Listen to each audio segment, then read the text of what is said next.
परिपूरितान्तर्बाह्याण्डकोशं हरितोपलाभम् तर्काभयेतं विधिशर्वपूर्वगीर्वाणविज्ञानदमानतोऽस्मि प्रथमो हनुमान्नाम द्वितीयो भीमयेव च पूर्णप्रज्ञस्तृतीयस्तु भगवत्कार्यसाधकः बुद्धिर्बलं यशोधैर्यं निर्भयत्वम् अरोगता अजाड्यं वाक्पटुत्वं च हनूमत्स्मरणाद् भवेत् पृथ्वीमण्डलमध्यस्थाः पूर्णबोधमतानुगाः वैष्णवा विष्णुहृदयाः तन्नमस्ये गुरुन्मम जन्माद्यस्य यतोऽन्वयादितरतश्चार्थेष्वभिज्ञस्वराट् तेने ब्रह्महृदाय आदिकवये मुह्यन्ति यं सूरयः तेजो वारिमृदां यथा विनिमयो यत्र त्रिसर्गो मृषा धाम्ना स्वेन सदा निरस्तकुहकं सत्यं परं धीमहि सृष्टिस्थित्यप्येहा नियतिदृशितमो बन्धमोक्षश्च यस्मात् अस्य श्रीब्रह्मरुद्रप्रभृतिसुरनरद्वीष शत्रुआत्मकस्य विष्णोर्व्यस्ताः समस्ताः सकलगुणनिधिः सर्वदोषव्यपेतः पूर्णानन्दो व्ययो यो गुरुरपि परमः चिन्तयेतं महान्तम् यं प्रव्रजन्तमनुपेतमपेतकृत्यं द्वैपायनो विरहकातर आजुहाव पुत्रेति तन्मयतया तरवोऽपि नेदुः तं सर्वभूतहृदयं मुनिमानतोऽस्मि श्रीगुरुभ्यो नमः हरिः ಓಂ ಶ್ರೀಮದ್ಭಾಗವತದ ಚತುರ್ಥ ಸ್ಕಂಧದ 28ನೇ ಅಧ್ಯಾಯದಲ್ಲಿ ಇವತ್ತು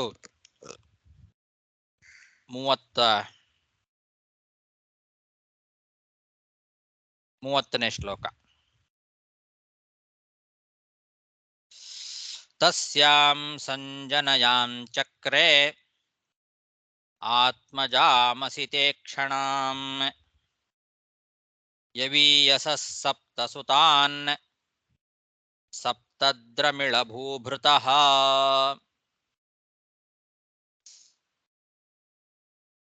ಪುರಂಜನ ಮಹಾರಾಜ, ಪುರಂಜನಿ ಅವರಿಬ್ಬರೂ ಕೂಡ ಮುಂದಿನ ಜನ್ಮದಲ್ಲಿ ಪುರಂಜನ ಮಹಾರಾಜ ಅವನು ವೈದರ್ಭಿಯಾಗಿ ಹೆಣ್ಣಾಗಿ ಅವತಾರ ಮಾಡಿದ್ದಾನೆ. ಪುರಂಜನಿ ಅವಳು ಮುಂದಿನ ಜನ್ಮದಲ್ಲಿ ಮಲಯಧ್ವಜ ರಾಜನಾಗಿ, ಪಾಂಡ್ಯ ದೇಶದ ರಾಜನಾಗಿ ಮಲಯಧ್ವಜ ಅನ್ನೋ ಹೆಸರಿನಿಂದ ಅವಳು ಹುಟ್ಟಿದ್ದಾಳೆ. ಈ ಮಲಯಧ್ವಜ ಮತ್ತು ವೈದರ್ಭಿ ಇವರಿಬ್ಬರೂ ಕೂಡ ಮದುವೆ ಮಾಡಿಕೊಂಡಿದ್ದಾರೆ ಆ ಜನ್ಮದಲ್ಲಿ. ಈ ಮಲಯಧ್ವಜ ವೈದರ್ಭಿಯಲ್ಲಿ ಒಂದು ಹೆಣ್ಣು ಮಗುವನ್ನ, ಒಳ್ಳೆ ಸುಂದರಿಯಾಗಿರ್ತಕ್ಕಂತಹ ಒಂದು ಕನ್ಯೆ, ಅವಳನ್ನ ಮಗಳನ್ನಾಗಿ ಪಡ್ಕೊಂಡಿದ್ದಾರೆ. ಆಮೇಲೆ 7 ಮಂದಿ ಮಕ್ಕಳು ಹುಟ್ಟಿದ್ದಾರೆ. 1 ಹೆಣ್ಣು, 7 ಗಂಡು. ಆ 7 ಜನ ಮಕ್ಕಳೇನಿದ್ರು, ಆ 7 ಜನ ದ್ರವಿಡ ರಾಜ್ಯಗಳಿಗೆ ಅವರು ರಾಜರುಗಳಾಗ್ತಾರೆ. ಸಪ್ತದ್ರಮಿಳ ಭೂಭೃತಃ, 7 ದ್ರವಿಡ ರಾಜ್ಯಗಳಿಗೆ ಅವರು 7 ಜನ ರಾಜರುಗಳಾಗ್ತಾರೆ. ಹೀಗೆ ಒಟ್ಟು 8 ಜನ ಮಕ್ಕಳು. 1 ಹೆಣ್ಣು ಮಗು, ಒಳ್ಳೆ ಸುಂದರಿಯಾಗಿರ್ತಕ್ಕಂತಹ ಒಂದು ಆತ್ಮಜಾಂ ಅಸಿತೇಕ್ಷಣಾಂ ಅಂತ ಒಳ್ಳೆ ಸುಂದರಿಯಾಗಿರ್ತಕ್ಕಂತಹ ಮಗಳು, ಮತ್ತು 7 ಜನ ಗಂಡು ಮಕ್ಕಳು. ಆ 7 ಜನರು ಕೂಡ ದ್ರವಿಡ ದೇಶಗಳಿಗೆ, ದ್ರವಿಡ ರಾಜ್ಯಗಳಿಗೆ ಅವರು ದೊರೆಗಳಾಗ್ತಾರೆ. ತಸ್ಯಾಂ ಸಂಜನಯಾಂಚಕ್ರೆ ಆತ್ಮಜಾಮಸಿ ತೇಕ್ಷಣಾಂ ಯವೀಯಸಃ ಸಪ್ತಸುತಾನ್ ಸಪ್ತದ್ರಮಿಳಭೂಭೃತಃ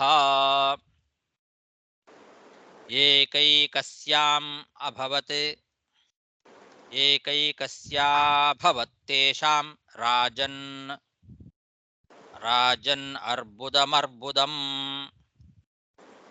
ಭೋಕ್ಷ್ಯತೆ ತದ್ವಂಶಧರೈಃ ಮಹೀಮನ್ವಂತರಂ ಪರಂ.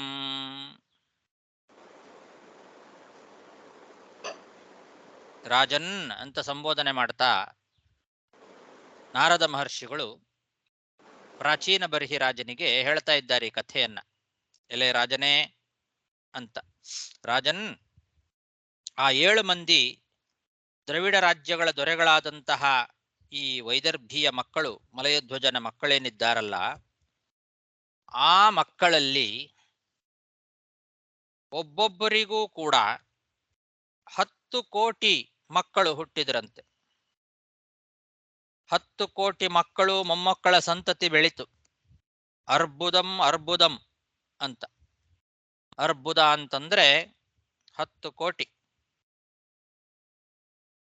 ಒಬ್ಬೊಬ್ಬ ರಾಜರಿಗೂ ಕೂಡ 7 ಮಂದಿಯಲ್ಲಿ ಪ್ರತಿಯೊಬ್ಬ ರಾಜರಿಗೂ ಕೂಡ 10 ಕೋಟಿ 10 ಕೋಟಿ ಮಕ್ಕಳು, ಮೊಮ್ಮಕ್ಕಳ ಸಂತತಿ ಬೆಳೀತು. ಈ ವಂಶದಲ್ಲಿ ಬಂದಂತವರೇ ಈಗ ಇಡೀ ಮನ್ವಂತರದಲ್ಲಿ ಪೂರ್ತಿ ಭೂಮಿಯನ್ನು ಅನುಭವಿಸ್ತಾ ಇದ್ದಾರೆ ಅಂತ ನಾರದ ಮಹರ್ಷಿಗಳು ಹೇಳ್ತಾ ಇದ್ದಾರೆ. ಆ ಪುರಂಜನ ಮಹಾರಾಜನ ಸಂತತಿಯೇ ಎಲ್ಲ ಇಡೀ ಮನ್ವಂತರದಲ್ಲಿರುವಂತಹ ಬಂದಂತಹ ಪ್ರತಿಯೊಬ್ಬರು. ಯಾಕೆಂದ್ರೆ ಈ 7 ಜನ ದ್ರವಿಡ ರಾಜ್ಯಗಳ ದೊರೆಗಳಾದಂತಹ ಮಲಯಧ್ವಜ ಮತ್ತು ವೈದರ್ಭಿಯ ಮಕ್ಕಳೇನಿದ್ದಾರೆ, ಇವರಿಗೆ 10 ಕೋಟಿ 10 ಕೋಟಿ ಮಕ್ಕಳು, ಮೊಮ್ಮಕ್ಕಳ ಸಂತತಿ. ಏಕೈಕಸ್ಯ ಅರ್ಬುದಂ ಅರ್ಬುದಂ ಅಭವತ್. ಆದ್ರಿಂದ ತದ್ವಂಶಧರೈಹಿ, ಅವನ ವಂಶದ ಎಲ್ಲ ಸಂತತಿ ಏನಿದೆ ಆ ಸಂತತಿಯಿಂದಲೇ ಬಂದವರೇ ಈ ಮನ್ವಂತರ ಪೂರ್ತಿ ಭೂಮಿಯನ್ನು ಅನುಭವಿಸ್ತಾ ಇದ್ದಾರೆ.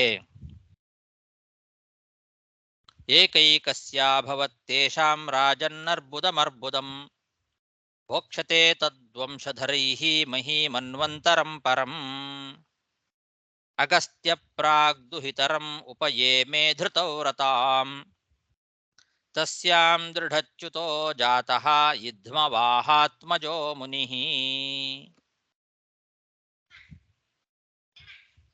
ಈ ಮಲಯಧ್ವಜ ರಾಜನ ಮಗಳು ಏನಿದ್ಲಲ್ಲ, 7 ಜನ ಮಕ್ಕಳ ಕಥೆಯನ್ನ ಹಿಂದೆ ಹೇಳಿ ಆಯ್ತು.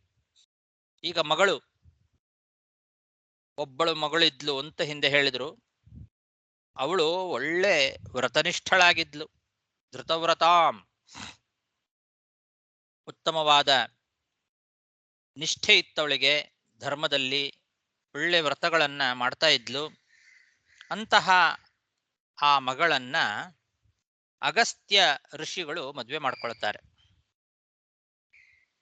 ಅಗಸ್ತ್ಯ ಋಷಿಗಳ ಹೆಂಡತಿಯಾಗಿ ಅವಳು ದೃಢಚ್ಯುತ ಎಂಬತಕ್ಕಂತಹ ಒಬ್ಬ ಮಗನನ್ನ ಪಡಿತಾಳೆ. ತಸ್ಯಾಂ ದೃಢಚ್ಯುತಃ ಜಾತಃ. ಈ ದೃಢಚ್ಯುತ ಅನ್ನೋನು ಯಾರು ಅಂದ್ರೆ, ಅಲ್ಲ, ಈ ದೃಢಚ್ಯುತನ ಮಗ ಯುಧ್ಮವಾಹ ಅಂತ.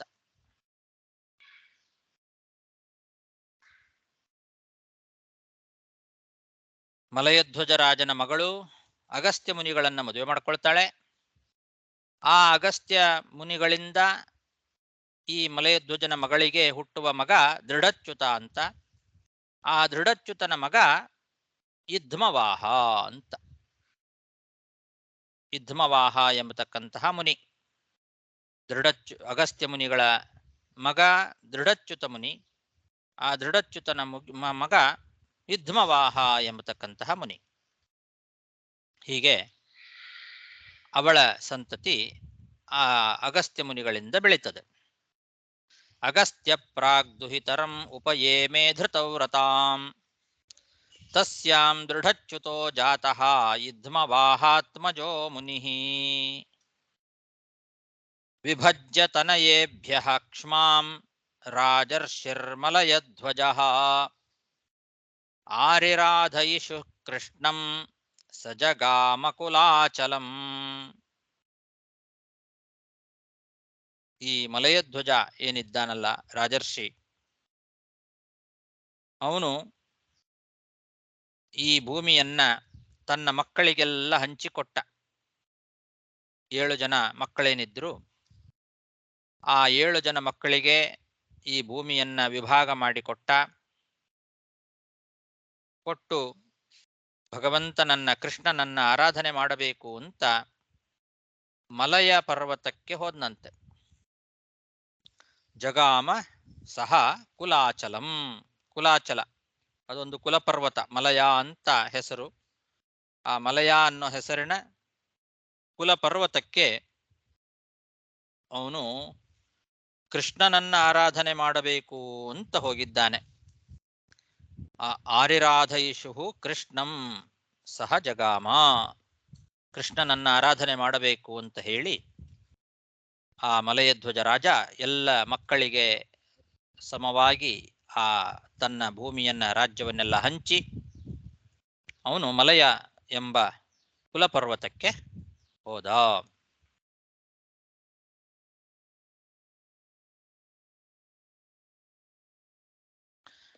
ವಿಭಜ್ಯ ತನಯೇಭ್ಯಃ ಕ್ಷ್ಮಾಂ ರಾಜರ್ಷಿರ್ಮಲಯಧ್ವಜಃ ಆರಿರಾಧಯಿಷು ಕೃಷ್ಣಂ ಸಜಗಾಮಕುಲಾಚಲಂ.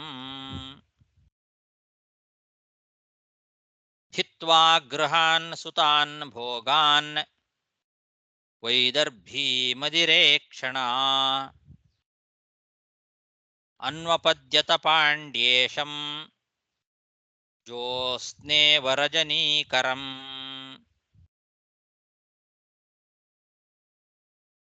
ಇವಳೇನಿದ್ದಾಳಲ್ಲ ಮಲಯಧ್ವಜ ರಾಜನ ಹೆಂಡತಿ ವೈದರ್ಭಿ, ಅಂದ್ರೆ ಹಿಂದಿನ ಜನ್ಮದಲ್ಲಿ ಪುರಂಜನ ಮಹಾರಾಜ, ಈಗ ವೈದರ್ಭಿ. ಇವಳು ಕೂಡ ಎಲ್ಲ ಭೋಗಗಳನ್ನೆಲ್ಲ ಪರಿತ್ಯಾಗ ಮಾಡಿ ಮನೆ ಬಿಟ್ಟು ಮಕ್ಕಳನ್ನ ಬಿಟ್ಟು ಆ ಪಾಂಡ್ಯರಾಜನನ್ನ, ಮಲಯಧ್ವಜ ರಾಜ ಏನಿದ್ದಾನೆ ಪಾಂಡ್ಯರಾಜ, ಅವನನ್ನೇ ಹಿಂಬಾಲಿಸಿಕೊಂಡು ಹೋದ್ಲು. ಆ ಮಲಯಧ್ವಜ ರಾಜ ಮಲಯ ಎಂಬ ಕುಲಪರ್ವತಕ್ಕೆ ಹೋದ ಕೃಷ್ಣನನ್ನ ಆರಾಧನೆ ಮಾಡಬೇಕು ಅಂತ. ಅವನ ಹಿಂದೆ ಈ ವೈದರ್ಭಿಯು ಕೂಡ ಹೋದ್ಲು. ಆ ವೈದರ್ಭಿ ಒಳ್ಳೆ ಸುಂದರವಾದ ಕಣ್ಣುಳ್ಳವಳು, ಮದಿರೇಕ್ಷಣ ಅಂತ ಅವಳಿಗೆ ಒಂದು ವಿಶೇಷಣ ಕೊಟ್ಟಿದ್ದಾರೆ. ಮದಿರೇಕ್ಷಣ ಅಂತಂದ್ರೆ ಸುಂದರವಾದ ಕಣ್ಣುಗಳು ಉಳ್ಳವಳು. ಅವಳು ಗಂಡನನ್ನೇ ಅನುಸರಿಸಿಕೊಂಡು ಹೋದ್ಲು. ಗಂಡ ಮನೆ ಮಕ್ಕಳು ಭೋಗ ಸಂಪತ್ತು ಎಲ್ಲ ಬಿಟ್ಟು ಹೋಗ್ತಾ ಇದ್ದಾನೆ. ಇವಳು ಕೂಡ ಆ ಗಂಡನನ್ನ ಅನುಸರಿಸಿಕೊಂಡು ಹಿತ್ವಾ ಗೃಹಾನ್ ಸುತಾನ್ ಭೋಗಾನ್, ಬೇಕಾದಷ್ಟು ಜನ ಮಕ್ಕಳು ಮೊಮ್ಮಕ್ಕಳು ದೊಡ್ಡ ಸಂತತಿ ಅವರನ್ನೆಲ್ಲ ಬಿಟ್ಟು ಚಂದ್ರನನ್ನ, ಆ ಚಂದ್ರನ ಬೆಳದಿಂಗಳು ಹೇಗೆ ಅನುಸರಿಸಿಕೊಂಡು ಹೋಗ್ತದೋ ಅದರಂತೆ ಅಂತ ದೃಷ್ಟಾಂತ ಕೊಟ್ಟಿದ್ದಾರೆ. ಜ್ಯೋತ್ಸ್ನಾ ಇವ ರಜನೀಕರಂ. ರಜನೀಕರ ಅಂದ್ರೆ ಚಂದ್ರ, ರಜನಿ ಅಂದ್ರೆ ರಾತ್ರಿ, ರಜನೀಕರ ಅಂದ್ರೆ ರಾತ್ರಿಯನ್ನ ಉಂಟು ಮಾಡುವವನು ಅಂತರ್ಥ. ಆದ್ರಿಂದ ಚಂದ್ರನಿಗೆ ರಜನೀಕರ ಅಂತ ಹೆಸರು. ಆ ರಜನೀಕರನನ್ನ ಜ್ಯೋತ್ಸ್ನಾ ಅಂದ್ರೆ ಬೆಳದಿಂಗಳು. ಆ ಬೆಳದಿಂಗಳು ಚಂದ್ರ ಎಲ್ಲಿ ಹೋಗ್ತದೋ ಅದರ ಹಿಂದೆನೇ ಹಿಂಬಾಲಿಸಿಕೊಂಡು ಬೆಳದಿಂಗಳು ಕೂಡ ಹೋಗುವಂತೆ ಈ ಪಾಂಡ್ಯ ದೇಶದ ರಾಜ ಮಲಯಧ್ವಜ ನನ್ನ ಹಿಂಬಾಲಿಸಿಕೊಂಡು ವೈದರ್ಭಿಯು ಕೂಡ ಹೋದ್ಲು. ಹಿತ್ವಾ ಗೃಹಾನ್ ಸುತಾನ್ ಭೋಗಾನ್ ವೈದರ್ಭಿ ಮದಿರೇಕ್ಷಣ ಅನ್ವಪದ್ಯತ ಪಾಂಡ್ಯೇಶಂ ಜ್ಯೋತ್ಸ್ನೇವ ರಜನೀಕರಂ.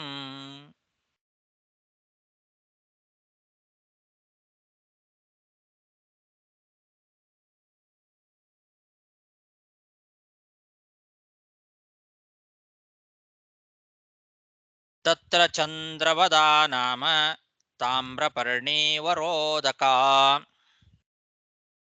ತತ್ ಪುಣ್ಯ ಸಲಿಲೈರ್ ನಿತ್ಯಂ ಉಭಯತ್ರಾತ್ಮನೋ ಮೃಜನ್. ತತ್ರ ಅಂದ್ರೆ ಆ ಮಲಯ ಪರ್ವತದಲ್ಲಿ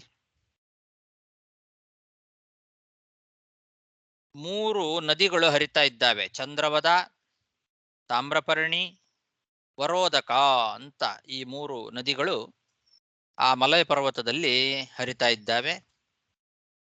ಆ 3 ನದಿಗಳ ಪುಣ್ಯ ನೀರಿನಲ್ಲಿ ಮಲಯಧ್ವಜ ರಾಜ ಪ್ರತಿ ದಿವಸ ಸ್ನಾನ ಮಾಡಿ 2 ರೀತಿಯಾಗಿರ್ತಕ್ಕಂತಹ ಕೊಳೆಗಳನ್ನು ದೂರ ಮಾಡಿಕೊಂಡಂತೆ. ಯಾವುದು? ಬಾಹ್ಯ ಮತ್ತು ಆಭ್ಯಂತರ.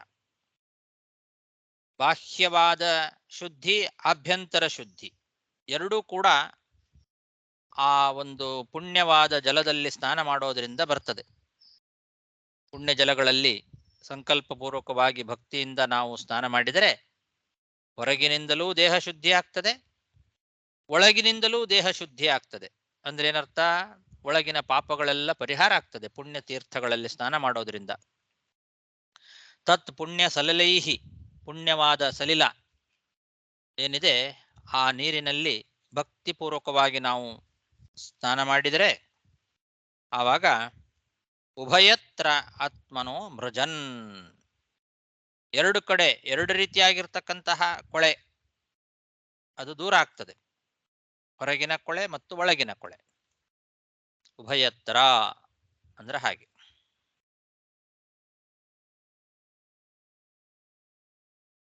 ಅಂತಃಕರಣ ಶುದ್ಧಿಯೂ ಆಗ್ತದೆ, ದೇಹ ಶುದ್ಧಿಯೂ ಆಗ್ತದೆ. ಆ ರೀತಿ ಮಾಡ್ತಾ ಪ್ರತಿ ದಿವಸ ಅವನು ಆ 3 ತೀರ್ಥಗಳಲ್ಲಿ ಚಂದ್ರವಟ, ತಾಮ್ರಪರ್ಣಿ, ಪರೋದಕ ಅಂತ ಅದರ ಹೆಸರು. 3 ನದಿಗಳು. ಚಂದ್ರವದ ಅಂತ ಕೂಡ ಇದೆ. ಆಮೇಲೆ ಪರೋದಕ ಬದಲು ವರೋದಕ ಅಂತ ಕೂಡ ಪಾಠ ಇದೆ. 2 ರೀತಿ ಕರೀತಾರೆ ಅದನ್ನ. ತಾಮ್ರಪರ್ಣಿ ಅನ್ನೋದು ಒಂದೇ, ಸಮಾನ. ಮೊದಲನೇದ್ದು ಚಂದ್ರವದ ಅಥವಾ ಚಂದ್ರವಟ ಅಂತ 2 ರೀತಿ ಪಾಠ ಇದೆ. ವಿಜಯಧ್ವಜ ತೀರ್ಥರು ಚಂದ್ರ ಮದ ಅಂತ ಕೂಡ ತಗೊಂಡಿದ್ದಾರೆ. ಚಂದ್ರವದ ಅಥವಾ ಚಂದ್ರಮದ ಅಂತ 2 ರೀತಿಯಲ್ಲೂ ಇಟ್ಟುಕೊಂಡಿದ್ದಾರೆ. ಕೆಲವರು ಚಂದ್ರವಟ ಅಂತ ತಗೊಂಡಿದ್ದಾರೆ.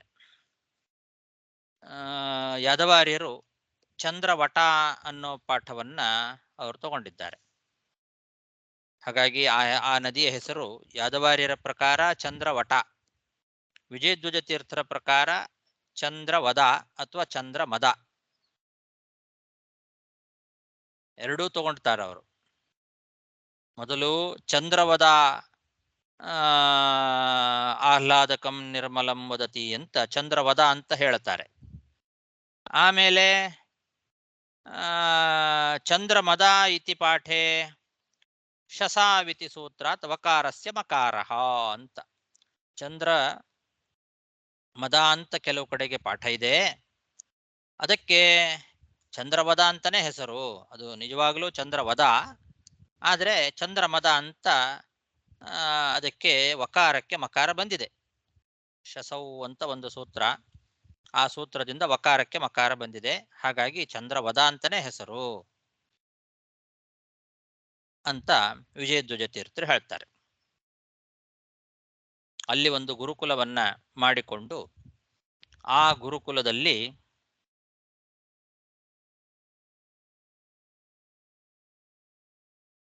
ಅವನು ಶಾಸ್ತ್ರ, ವೇದಾಂತ ಶಾಸ್ತ್ರ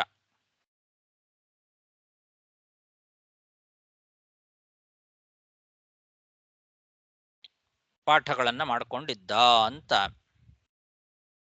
ಬರೀತಾರೆ.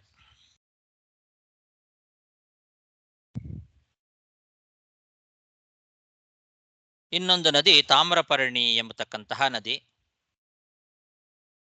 ಅದಕ್ಕೆಲ್ಲ ಆಧ್ಯಾತ್ಮಿಕವಾದ ಅರ್ಥ, ಅದಕ್ಕೂ ಕೂಡ ವೇದಾಂತಗಳ ವ್ಯಾಖ್ಯಾನ ಅಂತ ಅರ್ಥ ಬರೀತಾರೆ. ತಾಮ್ರಪರ್ಣಿ ಅನ್ನೋ ನದಿ.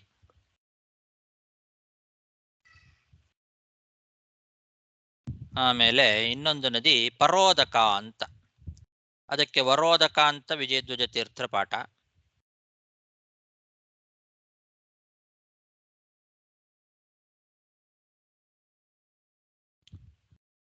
ಉತ್ತಮವಾದ ನೀರು ವರೋದಕ. ಪರೋದಕ ಅಂತ ಇಟ್ಟುಕೊಂಡ್ರೆ ಅದು ಕೂಡ ಪರ ಅಂದ್ರೆ ಉತ್ತಮ ಅಂತ ಅರ್ಥ, ಎರಡಕ್ಕೂ ಅರ್ಥ ಒಂದೇ. ಉತ್ತಮವಾದ ಜಲ ಅಂತ ಅರ್ಥ. ಪರೋದಕ ಅಥವಾ ವರೋದಕ ಅಂತ ಎರಡು ರೀತಿಯಾದ ಪಾಠ ಇದೆ. ಹೀಗೆ ಒಟ್ಟು 3 ನದಿಗಳು, ಚಂದ್ರವದ, ತಾಮ್ರಪರ್ಣಿ, ವರೋದಕ ಅಂತ 3 ನದಿಗಳಲ್ಲಿ ಸ್ನಾನವನ್ನ ಮಾಡ್ತಾ ಪ್ರತಿ ದಿವಸ ಬಾಹ್ಯಾಭ್ಯಂತರ ಶುದ್ಧಿಯನ್ನ ಪಡೆದುಕೊಂಡ. ತತ್ರ ಚಂದ್ರವದ ನಾಮ ತಾಮ್ರಪರ್ಣಿ ವರೋದಕ ತತ್ಪುಣ್ಯ ಸಲಿಲೈರ್ನಿತ್ಯಂ ಉಭಯತ್ರಾತ್ಮನೋ ಮೃಜನ್. ಕಂದಾದಿಭಿರ್ಮೂಲಫಲೈಃ ಪುಷ್ಪಪರ್ಣೈಸ್ತೃಣೋದಕೈಃ ವರ್ತಮಾನಶನೈರ್ಗಾತ್ರಕರ್ಷಣಂ ತಪ ಆಸ್ಥಿತಃ. ಆ ಮಲಯ ಧ್ವಜ ರಾಜ ಮಲಯ ಪರ್ವತದಲ್ಲಿ ಈ 3 ತೀರ್ಥಗಳ ಸನ್ನಿಧಾನದಲ್ಲಿ ಉತ್ತಮವಾದ ತಪಸ್ಸನ್ನ ಮಾಡ್ತಾ ಇದ್ದಾನೆ. ಗೆಡ್ಡೆ ಗೆಣಸು, ಹಣ್ಣು ಹಂಪಲು, ಹೂ ಎಲೆ, ಹುಲ್ಲು, ನೀರು ಇವುಗಳನ್ನೇ ಆಹಾರವನ್ನಾಗಿ ಸ್ವೀಕಾರ ಮಾಡ್ತಾ ದೇಹಧಾರಣೆ ಮಾಡ್ತಾ ಇದ್ದಾನೆ. ಆ ಕಾಡಿನಲ್ಲಿ ಸಿಗುವಂತಹ ಗೆಡ್ಡೆ ಗೆಣಸುಗಳು, ಏನೋ ಹಣ್ಣು ಹಂಪಲುಗಳು ಏನು ಸಿಗುತ್ತೋ ಅದನ್ನ, ಹೂವು, ಎಲೆ, ಹುಲ್ಲು, ನೀರು ಇವುಗಳನ್ನೇ ಸ್ವೀಕಾರ ಮಾಡ್ತಾ ತಪಸ್ಸು ಮಾಡ್ತಾ ಇದ್ದಾನೆ. ಕ್ರಮವಾಗಿ ದೇಹ ಕೃಶ ಆಯಿತು. ತಪಸ್ಸನ್ನು ಮಾಡ್ತಾ ಮಾಡ್ತಾ ದೇಹ ಕ್ರಮವಾಗಿ ತೆಳ್ಳಗಾಗಿ ಹೋಯಿತು. ಆ ರೀತಿ ತಪಸ್ಸು ಮಾಡ್ತಾ ಇದ್ದಾನೆ. ಕಂದಾದಿಭಿರ್ಮೂಲ ಫಲೈಃ ಪುಷ್ಪಪರ್ಣೈಸ್ತೃಣೋದಕೈಃ ವರ್ತಮಾನ ಶನೈರ್ಗಾತ್ರ ಕರ್ಷಣಂ ತಪ ಆಸ್ಥಿತಃ. ಶೀತೋಷ್ಣವಾತವರ್ಷಾಣಿ ಕ್ಷುತ್ಪಿಪಾಸೆ ಪ್ರಿಯಾ ಪ್ರಿಯೇ ಸುಖ ದುಃಖೇ ಇತಿ ದ್ವಂದ್ವಾನ್ಯ ಅಜಯತ್ ಸಮದರ್ಶನಃ. ದ್ವಂದ್ವಗಳನ್ನ ಸಹಿಸಿಕೊಂಡು ತಪಸ್ಸು ಮಾಡ್ತಾ ಇದ್ದಾನೆ. ದ್ವಂದ್ವ ಅಂತಂದ್ರೆ 2 ಒಟ್ಟಿಗೆ ಇರ್ತಕ್ಕಂಥದ್ದು. ಶೀತ ಉಷ್ಣ, ಚಳಿ ಇರ್ತದೆ, ಕೆಲವು ಸಲ ಬಿಸಿಲಿರ್ತದೆ. ಎರಡನ್ನೂ ಸಮಾನವಾಗಿ ಗ್ರಹಣ ಮಾಡಬೇಕು. ಹಾಗೆ ಮಳೆ ಗಾಳಿ, ಕೆಲವು ಸಲ ಮಳೆ ಬರ್ತದೆ, ಕೆಲವು ಸಲ ಗಾಳಿ ಬೀಸ್ತದೆ. ಆಮೇಲೆ ಹಸಿವು ಬಾಯಾರಿಕೆ, ಇವೆಲ್ಲ ದ್ವಂದ್ವಗಳು. ಆಮೇಲೆ ಪ್ರಿಯ ಅಪ್ರಿಯ, ನಮಗೆ ಕೆಲವು ಪ್ರಿಯವಾದದ್ದು ನಡೀತದೆ, ಕೆಲವು ಅಪ್ರಿಯವಾದದ್ದು ನಡೀತದೆ. ಆ ಎರಡು ನಡೆದಾಗಲೂ ನಾವು ಏಕರೂಪವಾಗಿ ಇರಬೇಕು. ಸುಖ ದುಃಖ ಇದು ಹಾಗೆ ದ್ವಂದ್ವ. ಸುಖ ದುಃಖಗಳನ್ನ ಸಮಾನವಾಗಿ ಕಾಣಬೇಕು. ಎಲ್ಲದರ ಮೇಲೆ ಜಯ ಸಂಪಾದನೆ ಮಾಡಬೇಕು. ಹಾಗೆ ಮಾಡಿದ ಆ ಮಲಯಧ್ವಜ ರಾಜ ಶೀತೋಷ್ಣಗಳು, ಮಳೆ ಗಾಳಿ, ಶೀತೋಷ್ಣ ವಾತವರ್ಷಾಣಿ, ಕ್ಷುತ್ ಪಿಪಾಸೆ ಹಸಿವು ಬಾಯಾರಿಕೆ, ಪ್ರಿಯಾಪ್ರಿಯೆ ಪ್ರಿಯವಾದದ್ದು ಅಪ್ರಿಯವಾದದ್ದು ಮತ್ತು ಸುಖ ದುಃಖ ಇವುಗಳಲ್ಲೆಲ್ಲ ಈ ಎಲ್ಲ ದ್ವಂದ್ವಗಳನ್ನು ಕೂಡ ಜಯಿಸಿದ. ಸಮದರ್ಶನ, ದ್ವಂದ್ವಗಳನ್ನ ಸಮಾನವಾಗಿ ಕಾಣಬೇಕು. ಗೀತೆಯಲ್ಲಿ ಭಗವಂತ ಇದನ್ನೇ ಹೇಳ್ತಾನೆ. ಸುಖ ದುಃಖೇ ಸಮೇ ಕೃತ್ವ ಲಾಭಾಲಾಭವು ಜಯಾಜಯೌ, ಎಲ್ಲವನ್ನು ಈ ದ್ವಂದ್ವಗಳನ್ನ ಸಮಾನವಾಗಿ ಸ್ವೀಕಾರ ಮಾಡಬೇಕು. ಆ ರೀತಿ ಅವುಗಳನ್ನೆಲ್ಲ ಜಯಿಸಿದ ಈ ಮಲಯಧ್ವಜ ರಾಜ. ಶೀತೋಷ್ಣವಾತವರ್ಷಾಣಿ ಕ್ಷುತ್ಪಿಪಾಸೆ ಪ್ರಿಯಾ ಪ್ರಿಯೇ ಸುಖ ದುಃಖೇ ಇತಿ ದ್ವಂದ್ವಾನ್ಯಜಯತ್ ಸಮದರ್ಶನಃ.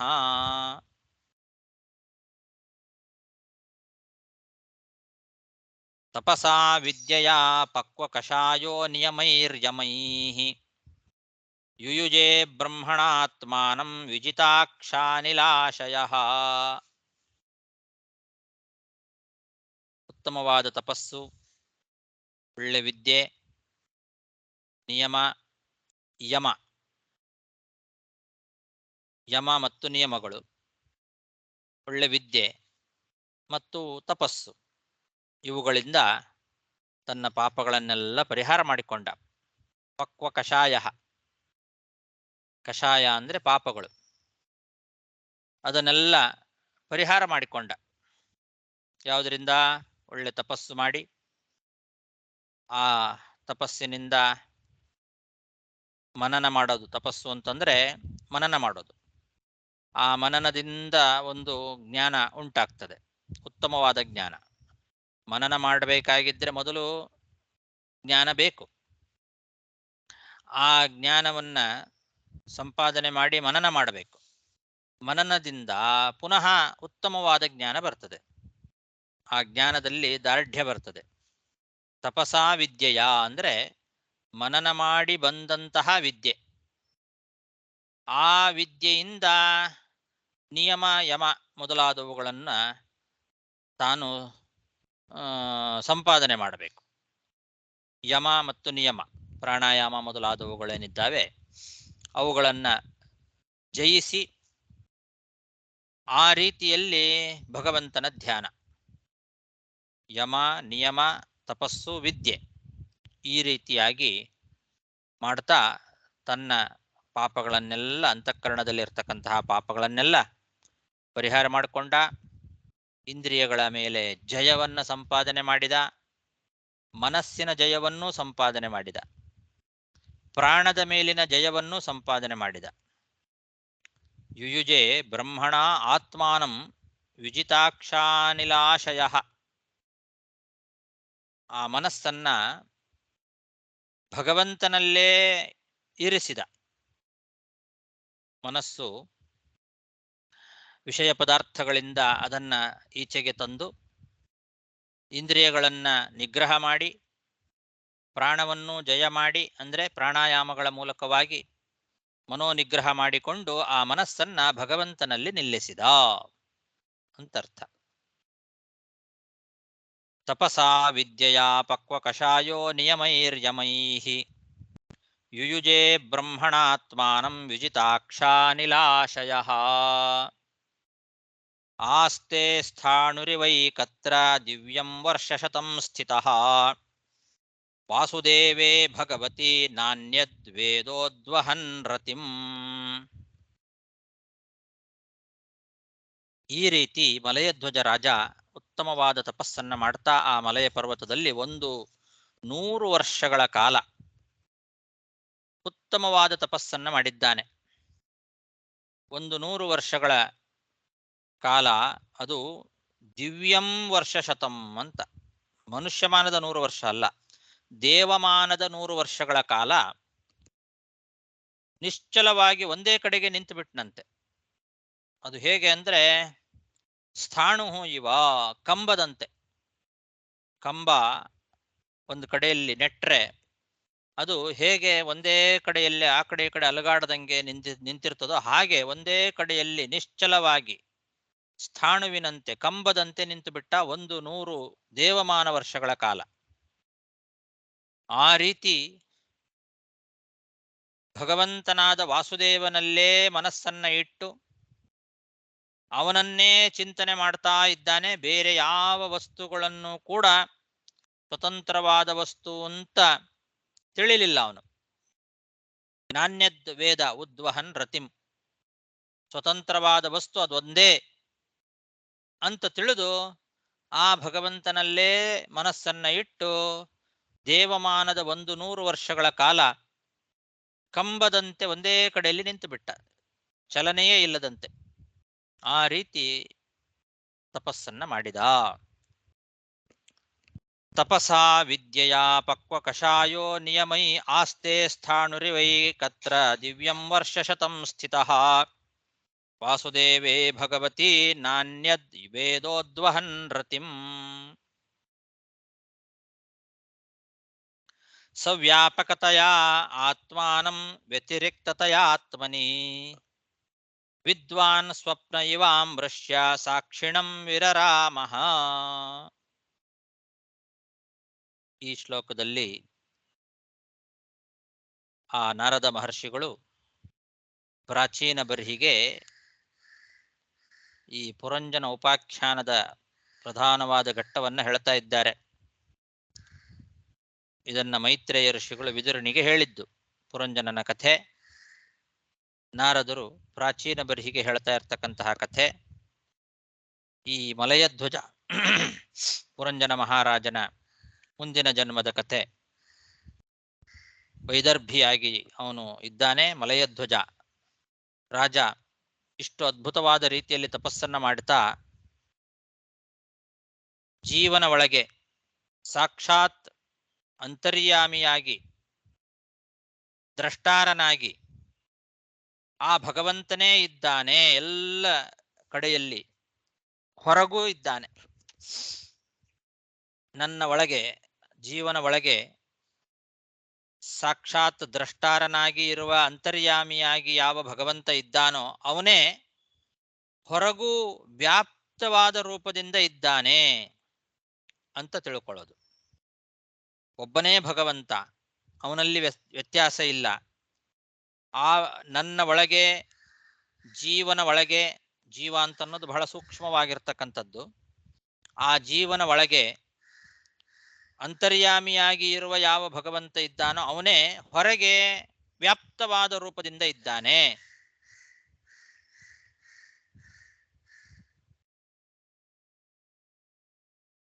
ಸ್ವಪ್ನವನ್ನ ತೋರಿಸುವವನು ಅವನೇ, ಜಾಗರವನ್ನ ಉಂಟು ಮಾಡುವವನು ಅವನೇ. ಅವನು ಯಾವತ್ತೂ ಕೂಡ ಜೀವನಿಗಿಂತ ವ್ಯತಿರಿಕ್ತನಾಗೇ ಇರ್ತಾನೆ. ಸ್ವಪ್ನದಲ್ಲಿಯೂ ಆ ಸ್ವಪ್ನವನ್ನ ನಮಗೆ ತೋರಿಸುತ್ತಾ ಸ್ವಪ್ನ ಪ್ರೇರಕನಾಗಿ ಆ ಜೀವನಿಗಿಂತ ವ್ಯತಿರಿಕ್ತನಾಗಿಯೇ ಇರ್ತಾನೆ. ನಾವು ಎಚ್ಚರದಲ್ಲಿರುವಾಗಲೂ ಕೂಡ ಜಾಗೃತ ಅವಸ್ಥೆ ಏನಿದೆ ಆ ಜಾಗೃತ ಅವಸ್ಥೆಯಲ್ಲಿಯೂ ಕೂಡ ಅದನ್ನ ಉಂಟು ಮಾಡ್ತಾ ನಮಗೆ ಆವಾಗಲೂ ಜೀವನಿಗಿಂತ ವ್ಯತಿರಿಕ್ತನಾಗಿಯೇ ಇರ್ತಾನೆ ಅಂತ ಇದನ್ನ ಮನಸ್ಸಿನಲ್ಲಿ ದೃಢ ಮಾಡಿಕೊಂಡ. ವಿದ್ವಾನ್ ಸ್ವಪ್ನಃ ಇವ ಅವಮೃಶ್ಯ. ಆ ರೀತಿ ಭಗವಂತನನ್ನ ಜೀವನಿಂದ ಅತ್ಯಂತ ವಿಲಕ್ಷಣ, ಅವನು ಸ್ವಪ್ನಾವಸ್ಥೆಯಲ್ಲಿ ಪ್ರೇರಕನಾಗಿ ಆ ಭಗವಂತ ಜೀವನಿಗಿಂತ ಹೇಗೆ ವ್ಯತಿರಿಕ್ತನಾಗಿ ಇರ್ತಾನೋ ಅದರಂತೆ ಜಾಗೃತ ಅವಸ್ಥೆಯಲ್ಲಿಯೂ ಕೂಡ ಆ ಜೀವನಿಗಿಂತ ಅತ್ಯಂತ ವ್ಯತಿರಿಕ್ತನಾಗಿಯೇ ಇರ್ತಾನೆ ಅನ್ನೋದನ್ನ ಮನಸ್ಸಿನಲ್ಲಿ ದೃಢ ಮಾಡಿಕೊಂಡ. ಹೇಗೆ ಜೀವನ ಒಳಗೆ ದ್ರಷ್ಟಾರನಾಗಿ ಅಂತರ್ಯಾಮಿಯಾಗಿ ಒಳಗೆ ಇರ್ತಾನೋ ಅದೇ ರೀತಿ ಹೊರಗೂ ಕೂಡ ವ್ಯಾಪ್ತನಾಗಿ ಈ ಇಡೀ ಬ್ರಹ್ಮಾಂಡದಲ್ಲಿ ವ್ಯಾಪಿಸಿಕೊಂಡು ಇರ್ತಾನೆ ಅಂತ ಇದನ್ನ ದೃಢ ಮಾಡಿಕೊಂಡು ಈ ಸಂಸಾರದಿಂದ ವಿರಕ್ತನಾಗಿ ವೈರಾಗ್ಯವನ್ನ ಸಂಪಾದನೆ ಮಾಡಿ ಜೀವನ್ಮುಕ್ತನಾದ ಅಂತ. ಈ ಶ್ಲೋಕದಲ್ಲಿ ಈ ಅರ್ಥ ಅಷ್ಟು ಸುಲಭವಾಗಿ ಗೊತ್ತಾಗೋದಿಲ್ಲ. ಇದಕ್ಕೆ ಮಧ್ವಾಚಾರ್ಯರು ನಮಗೆ ತಾತ್ಪರ್ಯದಲ್ಲಿ ವರಾಹ ಪುರಾಣದ ವಾಕ್ಯವನ್ನು ಉದಾಹರಿಸ್ತಾರೆ. ಆ ವರಾಹ ಪುರಾಣದ ವಾಕ್ಯಕ್ಕೆ ಅನುಸಾರವಾಗಿ ಈ ಶ್ಲೋಕಕ್ಕೆ ನಾವು ಅರ್ಥವನ್ನ ನೋಡಬೇಕಾಗ್ತದೆ.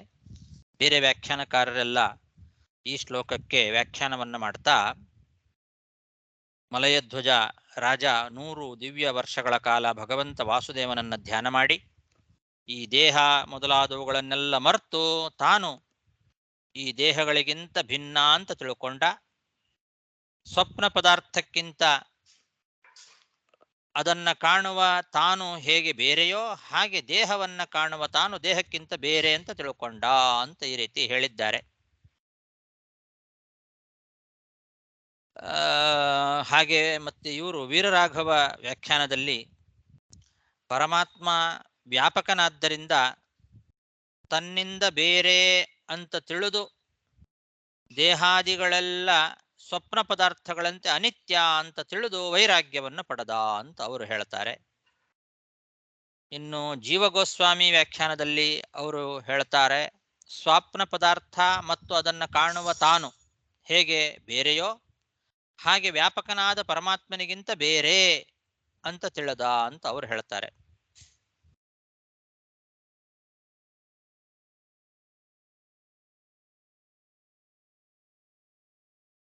ಇದರಲ್ಲಿ ಅಂತಹ ದೋಷಗಳು ಏನು ಹೆಚ್ಚು ಕಾಣಿಸೋದಿಲ್ಲ ಅವರು ವ್ಯಾಖ್ಯಾನ ಮಾಡುವ ಇದರಲ್ಲಿ.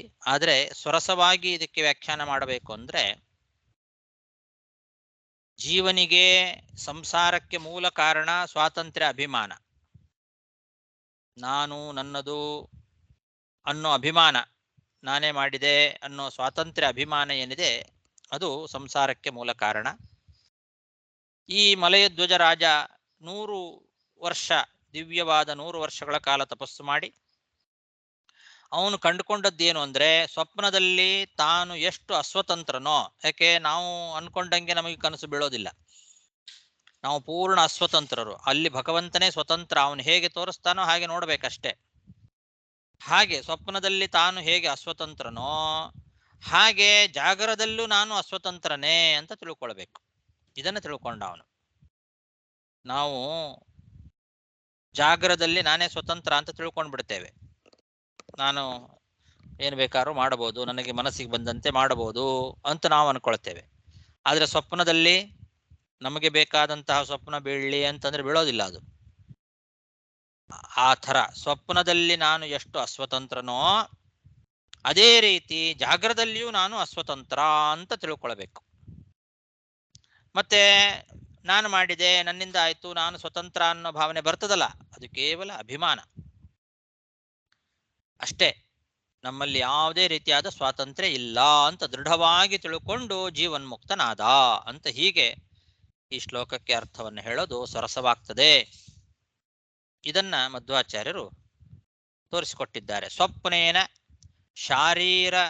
ಶಾರೀರಂ ಅಭಿಪ್ರಹತ್ಯ ಆಸುಪ್ತಃ ಸುಪ್ತಾನ್ ಅಭಿಚಾಕಶೀತೀತಿ ಶ್ರುತಿ ಪ್ರಸಿದ್ಧ ಸ್ವಪ್ನ ಇವ ಇತಿ ದೃಷ್ಟಾಂತತ್ವೇನ ಉಚ್ಯತೆ ಅಂತ ಆಚಾರ್ಯರು ಇಲ್ಲಿ ಸ್ವಪ್ನ ಇವ ಅನ್ನೋ ವಾಕ್ಯ ಏನಿದೆ, ವಿದ್ವಾನ್ ಸ್ವಪ್ನ ಇವ ಅವಮೃಶ್ಯ ಅಂತ, ಅಲ್ಲಿ ಸ್ವಪ್ನ ಇವ ಅನ್ನೋ ವಾಕ್ಯದಿಂದ ಒಂದು ಪ್ರಸಿದ್ಧವಾದ ವೇದವನ್ನ ನಮಗೆ ತೋರಿಸಿಕೊಡ್ತಾ ಇದ್ದಾರೆ ಅಂತ ಬರೀತಾರೆ ಮಧ್ವಾಚಾರ್ಯರು.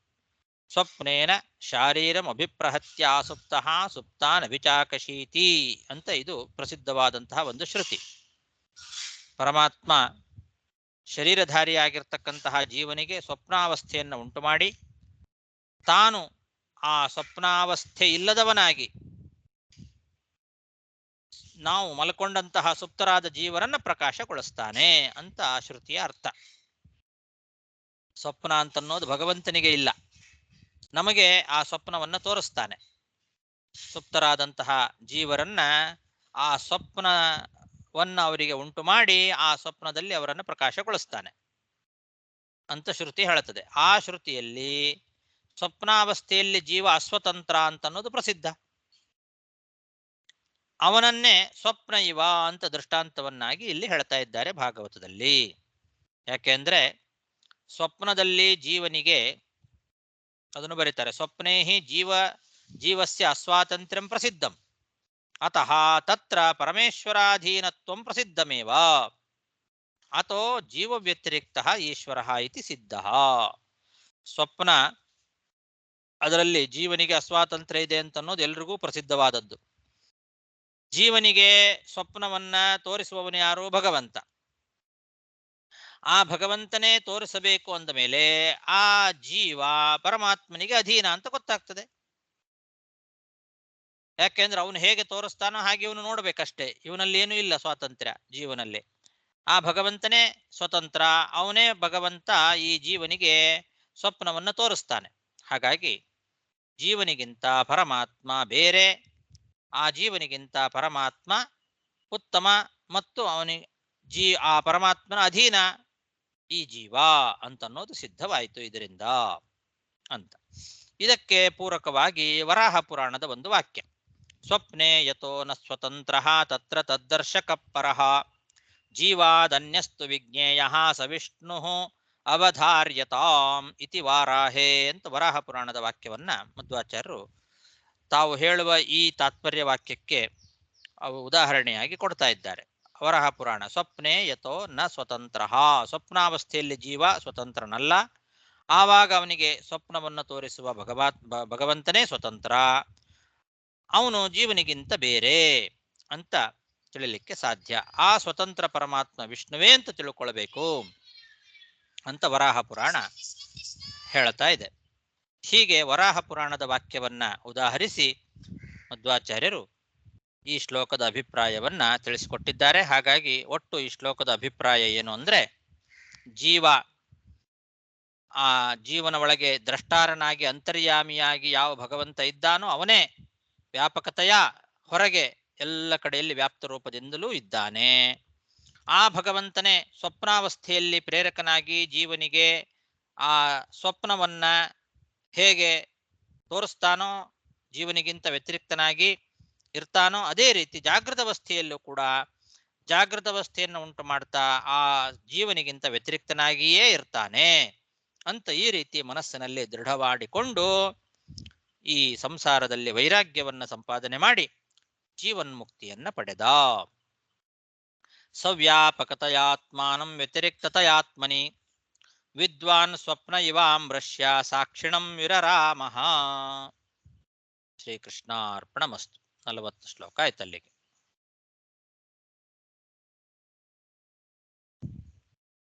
ನಮಸ್ಕಾರ ಗುರುಗಳೇ. ನಮಸ್ಕಾರ ಆಚಾರ್ಯ. ಹರೇ ನಮಃ. ಧನ್ಯವಾದಗಳು. ಚೆನ್ನಾಗಿತ್ತು, ಚೆನ್ನಾಗಿತ್ತು. ನಮಸ್ಕಾರ ಆಚಾರ್ಯ. ಆಚಾರ್ಯ ಕೇಳ್ತೀಯ ಮಾತು? ಕೇಳ್ತಾ ಇದೆ ಕೇಳ್ತಾ ಇದೆ. ಧನ್ಯವಾದಗಳು ಗುರುಗಳೇ. 2-3 ಪ್ರಶ್ನೆ ಇದೆ ಆಚಾರ್ಯ. ಕೇಳಿ. ಒಂದು ಬಂದು 7 ದ್ರವಿಡ ನಾಡು ಹೇಳಿರಲ್ಲ, ಅದು ಯಾವ್ದು 7 ದ್ರವಿಡ ನಾಡು ಅಂದ್ರೆ ಎದೆದು ಬರ್ತಾ ನಿಮ್ಗೆ? ಅದರ ಹೆಸರುಗಳನ್ನ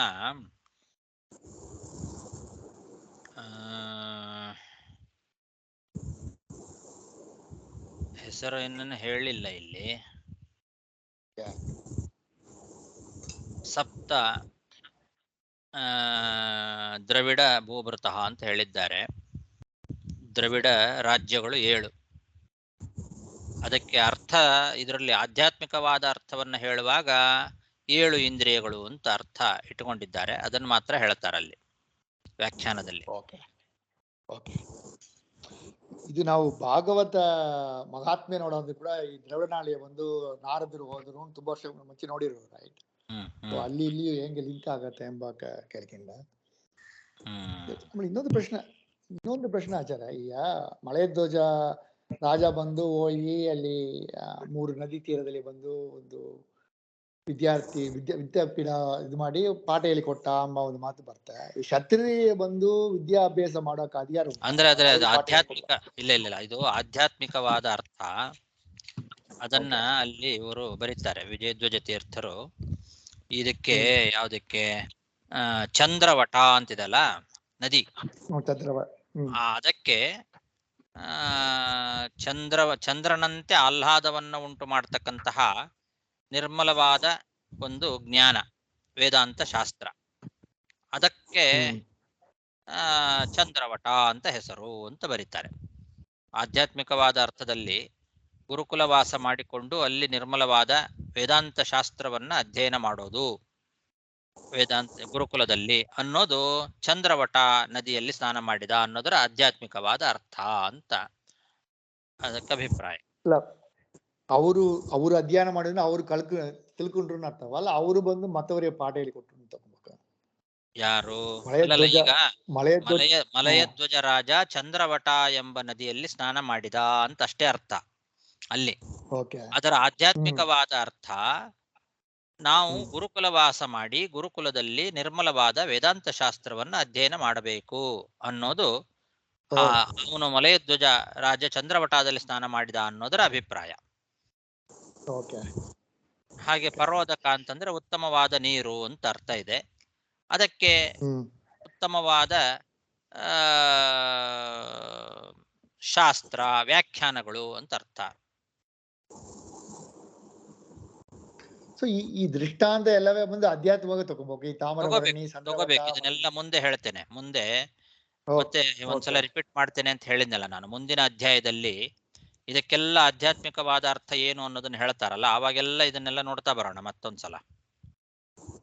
ಯಾವ್ದ್ಯಾವ್ದಕ್ಕೆ ಏನೇನ್ ಅರ್ಥ, ಈ ಕಥೆಗೆ ಪ್ರತಿಯೊಂದರ ಕಥೆಯ ಒಂದೊಂದು ಸ್ಟೆಪ್ ಬೈ ಸ್ಟೆಪ್ ಅದಕ್ಕೆ ಆಧ್ಯಾತ್ಮಿಕವಾಗಿ ಏನೇನ್ ಅರ್ಥ ಅನ್ನೋದನ್ನ ನೋಡ್ತಾ ಬರೋಣ ಆಮೇಲೆ.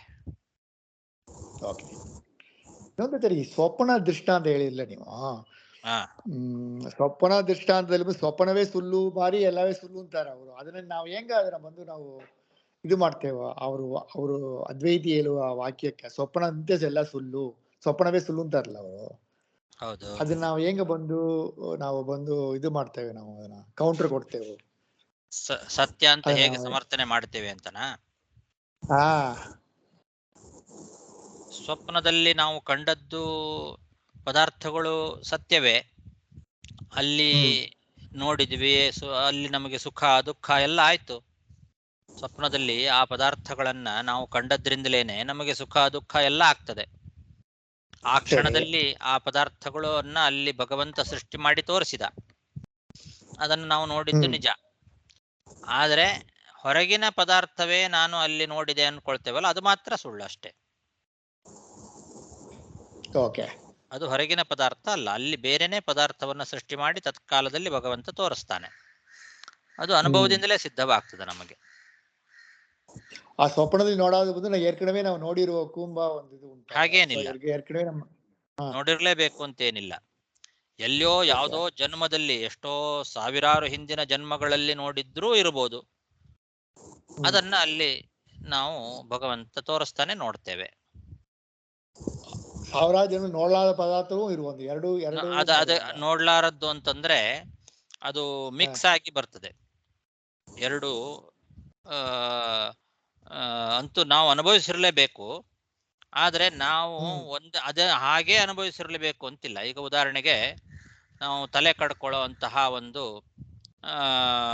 ಸ್ವಪ್ನವನ್ನ ಕಾಣ್ತೇವೆ. ನಮ್ಮ ತಲೆಯನ್ನು ನಾವೇ ಇದರಿಂದ ಕತ್ತಿಯಿಂದ ತುಂಡು ಮಾಡ್ಕೊಳ್ಳೋ ಹಾಗೆ ಕನಸು ಬೀಳ್ತದೆ ಅಂತ ಇಟ್ಕೊಳ್ಳೋಣ. ಈ ತರ ನಾವೇ ನಮ್ಮ ತಲೆಯನ್ನ ಯಾವಾಗ್ಲೂ ಹಿಂದಿನ ಜನ್ಮದಲ್ಲಿ ನಾವು ಕಡ್ಕೊಂಡಿರಬಹುದು ಒಂದು. ಅಥವಾ ಯಾರ್ದೋ ತಲೆ ಕಡ್ದದ್ದನ್ನ ನಾವು ನೋಡಿರ್ತೇವಲ್ಲ, ಆ ತಲೆ ಕಡ್ದದ್ದನ್ನ ನೋಡ್ಕೊಂಡದ್ದನ್ನ ನಮ್ಮ ತಲೆ ಅಂತ ನಾವು ಅದನ್ನ ಕಲ್ಪನೆ ಮಾಡಿಕೊಂಡು ಆ ತಲೆ ಕಡ್ದದ್ದನ್ನ ನಮ್ಮ ತಲೆಗೆ ಜೋಡಿಸ್ಕೊಂಡು ನಾವೇ ನಮ್ಮ ತಲೆಯನ್ನು ಕಡ್ಕೊಂಡ ಹಾಗೆ ಅದು ಮಿಕ್ಸ್ ಆಗತ್ತೆ. ಅದು ಇದು ಎರಡು ಸೇರಿ ಆ ರೀತಿನೂ ಆಗಬಹುದು. ಅಂತೂ ಅದು ನಾವು ಆ ತರವು ನಾವು ನೋಡಿರ್ಬೇಕಾಗಲ್ವಾ? ಇನ್ನೊಬ್ರು ತಲೆ ನೋಡಿರ್ಬೇಕು. ನಾವು ಕನಸಲಿ ನೋಡ್ತೇವೆ, ಅನುಭವ ಸಿದ್ಧಿ ಅಂತ ನಾವು ನೋಡಕ್ ಮುಡಿಯೋದಾಗ ನಮಗೆ ಆಗಿರುವ ಇನ್ನೊಬ್ಬರಿಗಾಗಿರ್ಬೋದು. ಹೌದು ಹೌದು, ಜ್ಞಾನ ಇರಬೇಕು. ಆ ಜ್ಞಾನದ ಸಂಸ್ಕಾರ ಅಂತ ಅನ್ನೋದು ಒಳಗಿರ್ತದೆ. ಅದು ಸಂಸ್ಕಾರ ಬಹಳ ಸೂಕ್ಷ್ಮ. ಅದು ಸಾವಿರಾರು ಜನ್ಮಗಳಲ್ಲಿ, ಕೋಟ್ಯಾಂತರ ಜನ್ಮಗಳ ಹಿಂದೆ ನಡೆದದ್ದು ಕೂಡ ಅದು ಮನಸ್ಸಿನಲ್ಲಿ ಅದರ ಸಂಸ್ಕಾರ ಇರ್ತದೆ. ಅದು ಯಾವ ಸಮಯದಲ್ಲಿ ಉದ್ಬೋಧ ಆಗ್ತದೆ ಹೇಳಲಿಕ್ಕಾಗಲ್ಲ. ಅದನ್ನ ಭಗವಂತ ಅಲ್ಲಿ ಉದ್ಬೋಧ ಮಾಡಿ ತೋರಿಸ್ತಾನೆ. ಈ ದ್ರಾವಿಡಾಂಬ ಶಬ್ದಕ್ಕೆ ಏನ್ ಅರ್ಥ? ಆಗ ನೀವು ಆಧ್ಯಾತ್ಮಿಕವ ಒಂದು ಅರ್ಥ ಹೇಳೋತ್ರಿ ಹಿಂದಡ. ಆ ದ್ರವಿಡಾಂಬ ಶಬ್ದಕ್ಕೆ ಏನ್ ಅರ್ಥ ಬರ್ತಾಗ? ಅದೊಂದು ಪ್ರದೇಶದ ಹೆಸರು. ದ್ರವಿಡ ದೇಶ, ದ್ರವಿಡ ರಾಜ್ಯ ಅಂತ ಇಲ್ಲಿ ಆ ಪ್ರದೇಶದ ಹೆಸರನ್ನು ಹೇಳಿದ್ದಾರೆ. ದ್ರವಿಡ ಪ್ರದೇಶಗಳು 7 ದ್ರವಿಡ ರಾಜ್ಯಗಳು. ಆ ರಾಜ್ಯಗಳಿಗೆ ಅವನು ರಾಜರಾದರು ಅಂತ. ಈ ತಾಮ್ರಬರ್ಣಿ ಎಲ್ಲ ಮಧುರ ಸೈಡ್ ಬರ್ತದೆ ನಿಮಗೆ. ಮಧುರ ಸೈಡ್ ಇಲ್ಲಿ ತಾಮ್ರಬರ್ಣಿ ನದಿ ಹೋಗುತ್ತೆ ನಿಮಗೆ, ರೈಟ್? ತಿರುನಲ್ವೇಲಿ ರೈಟ್. ಅದು ಇದಲ್ಲ, ಇದು ಬೇರೆ. ಇದು ಮಲಯಧ್ವಜ ಪರ್ವತದಲ್ಲಿ, ಮಲಯ ಪರ್ವತದಲ್ಲಿ ಇರ್ತಕ್ಕಂತಹ ನದಿಗಳಿದು 3.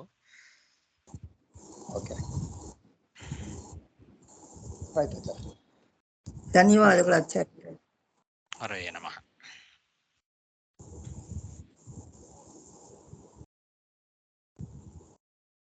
ಹರೇ ಶ್ರೀನಿವಾಸ. ನಮಸ್ಕಾರ ಗುರುಗಳೇ. ಹರೇ ನಮಃ. ನಮಸ್ಕಾರ ಗುರುಗಳೇ. ನಮಸ್ಕಾರ ಗುರುಗಳೇ. ಹರೇ ನಮಃ. ಧನ್ಯವಾದ.